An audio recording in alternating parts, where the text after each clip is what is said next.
Hello guys, and welcome to another MK Mobile video. Guys, today we are taking a look at battle 190 and battle 200.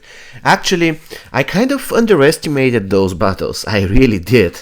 And after all, it turned out that, in my opinion, this is by far, and I mean by far, the hardest normal tower ever, despite the power generation buff, based on the fact that we had one broken talent. But anyways, this tower was so difficult at battle 190 and 200. The good news is that they don't really heal, so you'll be able to do the battles anyway. So it doesn't matter how many attempts it takes you, you're going to emerge victorious in the end, and that's what matters. Battle 190, guys, took me 2 attempts, but yeah, on the second run I'll do it for 1 attempt. I realized my mistake. I had to start with Lucane because he can resist the initial stun, and this will buy me a lot of time, and I can easily change special 2 right off the bat and start chaining my special 2 on the enemy Lucane. For battle 200 it was really tricky, and it took me 3 attempts, which isn't really great considering my equipment, because again I heavily underestimated this fight. The point is not only that they're resisting the debuffs, they actually they're reflecting the debuffs back to you, and in general, I think that the AI got smarter. Just let me know in the comments whether you agree with me here. It's not that the AI is incredibly smart, it's just like the response time, and every time when you tag, the enemy just starts hitting you right off the bat, so you cannot do anything. And really, they interrupt you in the combos. The game itself, in terms of mechanics, feels slightly different compared to before, of course. Now, I'm not really convinced that my team was bad. My team was okay. I was just, I didn't pick the correct gameplay strategy in Battle 200.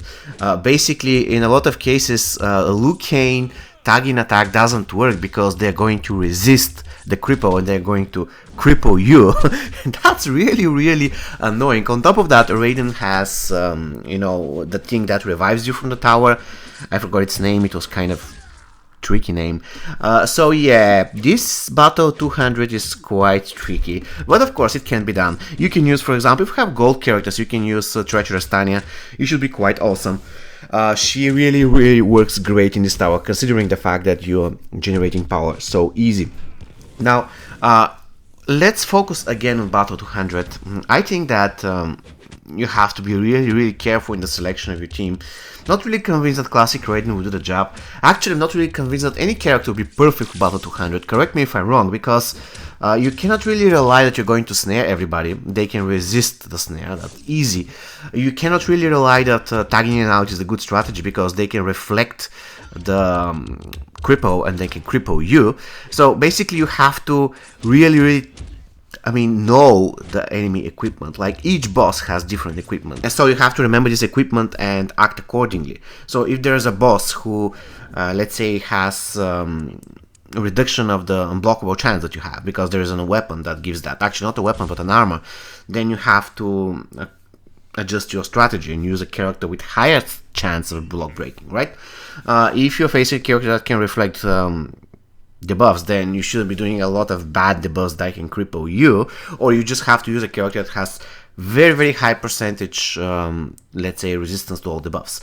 So in general, battle 200 is tricky and really requires you to have really great strategy. I didn't, I just went into the fight and asserted dominance, even though it took me 3 attempts. It's not really amazing. The next time I could do it probably in 2. But once again, guys, boss battles for me are just for fun. I don't really care whether I do something in 1 attempt, 2 attempts, because at the end of the day it doesn't matter. At the worst possible scenario, this will result in, I don't know, 1 diamond more or less, or 1 epic piece more or less, and I can live with that. So yeah, but let me know in the comments whether you had really good strategy on battle 200 normal tower, and if you have some footage recorded, I will gladly feature it on the channel. So without any further ado, I will just let you sit, relax and enjoy. And when I say sit, relax and enjoy, I mean the following battle 200. Actually, I had fun with it, even though it took me 3 attempts, even though I played bad, I'm going to admit it. because I really didn't pay attention to the equipment the bosses had. So yeah, I thought that my equipment would be enough. Actually, it wasn't. But anyways, I had fun with this because the game was so unpredictable. The bosses will start hitting you out of nowhere. They just tag they're going to do special 2, or you just tag they're going to do special 2. Crazy. You think you're going to cripple them, but they actually resist it and reflect it back to you. They don't have... actually, they have increased resistance to block breaking. Let's go this way. So you cannot really break their block all the time. They resist your stun. It was kind of crazy. It was really, really interesting boss battle.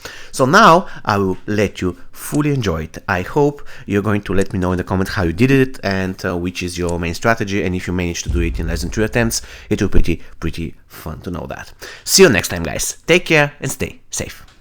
And one last thing, I was about to forget that, but actually one of the most annoying things for me in this tower was the fire of MK on Scorpion. Because of it, I literally got killed in my first game because I was trying to get to X-Ray, but since I was on fire, I was constantly one tiny thing away from X-Ray, so I couldn't do it, and that get me killed in the first fight, and I was doing pretty good in the first fight. Anyways, now, for real, sit, relax, and enjoy.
Fight!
Fight!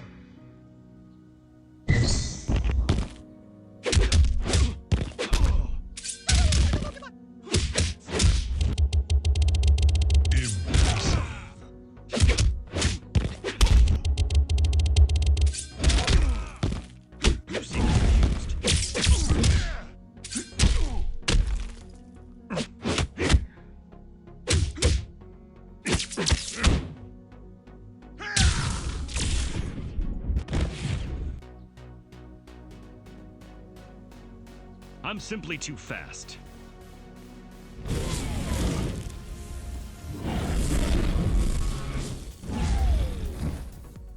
Well done.